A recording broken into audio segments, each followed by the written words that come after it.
faculty and staff to Tea House Chats, your monthly dive into the dynamic world of scholarly publishing, hosted by the Scholarly Publishing Tea House of LaGuardia Community College. I'm Ann Mitsuchi, joined by my fellow tea-loving librarians, Liz Jardine and Thomas Cleary, here to share insights and spark conversations on everything from open access to peer review, all served with a side of fun. Whether you're charting your first publication or navigating the seas of digital scholarship, our Tea House is open to all. Ready to see what's brewing? Let's get started. And now I'm going to pass this over to Liz, who's going to talk about our audience here today. Yes, we have a select in-house audience, because I realized from listening to our first two episodes that occasionally we say something directed at another one of the Tea House librarians, and we're not telling you who we're talking to. So we wanted to remind ourselves that we've got an audience here. So we've got Yorick, the 3D printed skull, the tiny little felted hedgehog that I made, and a New York Met stuffed bear. I didn't realize you made that hedgehog. It's really impressive. You've got such craft skills, Liz. Felting is very fun. You're just taking this ball of wool and you're stabbing it. So it's a great way to get out any aggression or tension that you may have. But enough of that. Thank you, audience. Welcome. I'm going to pass it over to Thomas, who's going to kick off our topic for this week. Yeah, this week's topic is about CUNY academic works and open repositories. In the library, we've been getting a lot of questions recently about open access, where to put materials that could be open access. Right now, CUNY academic works serves as CUNY's broad cross-campus repository, so people put in versions of their scholarship in there to make it open access. They put in conference posters, OER materials, lesson plans, sort of anything related to scholarship in some way that CUNY is able to now document, preserve, and also make available basically worldwide. I think it's indexed. It's indexed in our own databases, but also matches up with Google searches very well, and has been a great tool in making people's scholarship broadly available and freely available. But one of the big questions we've been getting is, as people are submitting articles to their publishers, they're working with journals that have open access policies, sort of differences between gold open access, green open access, if there are other colors involved, and sort of navigating those policies and permissions of working with the publisher. And just to give it back to Liz, I think you have some definitions ready about what the differences between gold open access is and green open access. It's always helpful for a reminder. Right. So sometimes you have a journal that is open access and you submit your work, it gets published, and right away the final version of the article is freely and permanently accessible for everyone immediately after publication. There's no embargo or time barrier, like it's not freely available for 6 months or 2 years. And also, it's free as in freedom, as opposed to free as in kittens. It usually has a Creative Commons license, so others can take your article and they can, share it. And depending on which Creative Commons license is picked, it possibly could be adapted, or some of those other Creative Commons license conditions. And also the copyright is generally retained by the authors. So that is gold OA. It's bright, it's shiny, lots of good things come out of that. Green OA is when you don't have an open access journal, or sometimes, I guess, a partially, I don't know, what is the hybrid journal? Is that like gold OA at a cost? That's what I've been seeing. That's the questions we've been getting. There's hybrid journals which are partially open access. You can pay to have your article published open access. So some articles in that journal will be freely available immediately online. Some will not, but that can be pricey. The major publishers like Elsevier or Springer, they're going to charge probably at least $1,000, if not $2,000 or $3,000, to make an article open access. So not everybody can afford that option. And then what's left is the green for sustainable open access. And this is where you make the open access policies that were mentioned by journals and publishers come into play, and they'll let you know what is allowed, what you're allowed to share in something like CUNY Academic Works, an institutional repository. Other places you're sometimes allowed to share a subject repository that are out there from people from all sorts of institutions who all publish on math have a repository, or physics has a repository. And sometimes even on the author's personal website. So Green OA tells you which version of your article you can post in the repository. Sometimes it's the final PDF that matches up with what came out when the journal was published, but most often we're seeing postprints being allowed. And what a postprint is the version of your article after you've gotten the feedback from the peer reviewers, incorporated that, anything from the editors, you've incorporated that, and that's the final thing that you send to the publisher before they, I don't know, is it still called typesetting because we're not necessarily printing everything, but they do their formatting. Before the publisher does the nice formatting and makes it look beautiful and puts their logos and stuff all over it.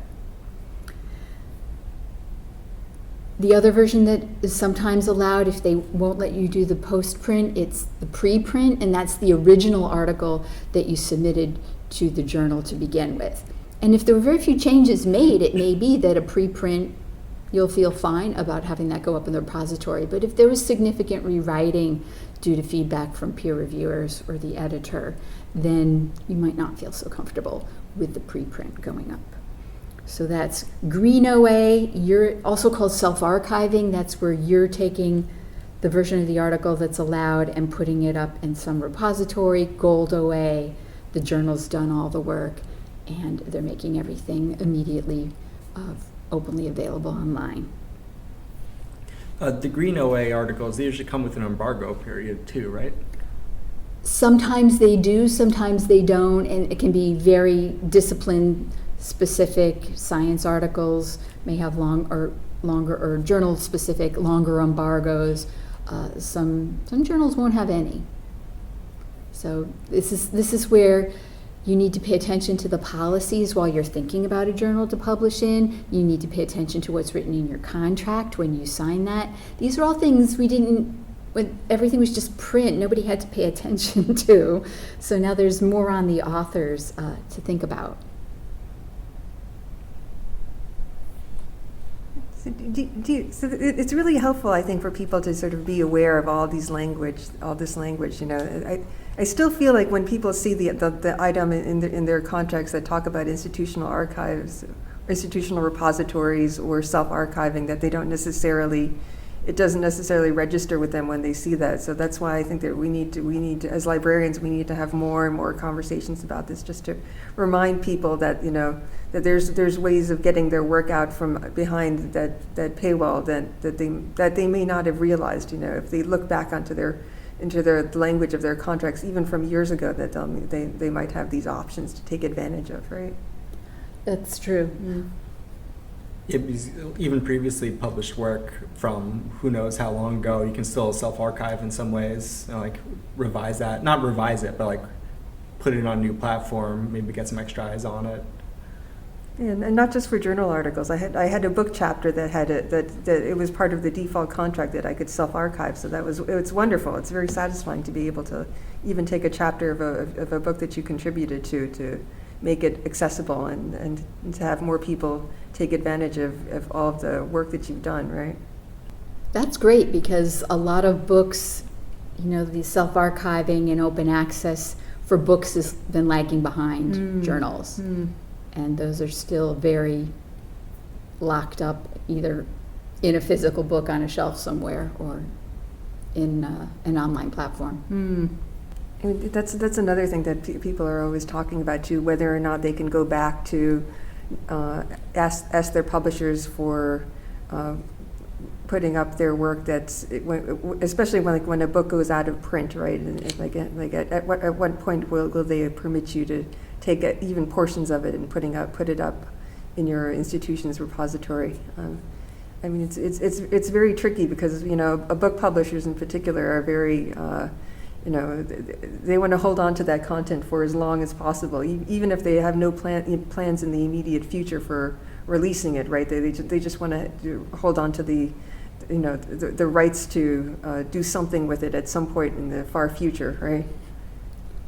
Well, we had the case here where one professor who's been writing for decades had book chapters, conference papers, all sorts of from the land of print only, that they wanted to get the rights back and see what could be put up in CUNY academic works. There was a couple of books that were still in print actually, and they didn't want to mess with that. But we ended up, trying to trace, publishers buying publishers, journals go under, who ran the conference, and just making what we thought were the smartest decisions. And there were a few places we reached out to and got permission for the faculty member to get the rights back and to post to CUNY academic works. So that was really great and very educational from my point of view, going through that process. This really speaks to the need for institutional repositories and greater awareness of it, right? I mean, because things like that happen. Journal sites go down, the journal themselves go down, and then where are you left and where is your work? I mean, the only evidence will then be on your posted CV if you have that, right? So, but if it's in the repository, it'll be there forever, right? And the reach will be unprecedented, right? Or at least as long as CUNY exists. That's true. It's relying on the institution. From articles I've submitted, even it was master's theses, it was great to see that some of them actually getting used or downloaded by people in the field. I know at least with CUNY Academic Works, we get some reporting about it, about who's used, not necessarily who specifically, but how many times the article's been viewed or downloaded each month on a pretty regular basis. We have some materials in the archives up there too from just the documents that we have. I guess fair amount of usage. I was always surprised to see the numbers coming up, and it was great to see too. I really like that the repository can take what's sometimes called gray literature, those things, you presented at a conference and poof, where does it go? You did all that work and there's no record of it. So you could put your slides. It takes, the CUNY repository takes PowerPoint presentations. It can take a video. I put up posters, PDFs I made of, I think, 2 different posters that I did at a conference just to, beef up my academic works presence. But people will download and look at my posters. I'm like, okay, great, thank you. Yeah, you can do research data too. So if you have data sets, I don't know how big, I don't know if there's any restrictions on or not, but for even some sizable data sets, you can post that up there as part of having open access to your data. As even some grant requirements include that for there too. Just a way to make that accessible, and then you don't have to worry about people emailing you down the road trying to get access to it. It's already up, publicly available. Link to it in your own research. Well, lots of great points about the IR, right? Yeah. Yes, and if anyone at LaGuardia is interested in exploring whether or not their scholarship is eligible or in which version to go into CUNY academic works, the LaGuardia section, you can reach out to the LaGuardia co-coordinators of academic works, myself, Liz Jardine, and Ann Matsuchi. Okay. As we reach the end of today's Tea House chat, we'd like to thank you for joining us as we shared our thoughts on institutional repositories and self-archiving. We hope you found fresh ideas and inspiration for your own scholarly publishing journey. Let us hear from you. Share your thoughts, questions, or suggestions for future topics with us. Your insights will make our Tea House richer. You can connect with us via our website or email. The addresses will be in the show notes for today. Let's keep this conversation brewing, and don't forget to subscribe for your monthly sip of scholarly success. Until next time, keep the kettle warm and your ideas flowing.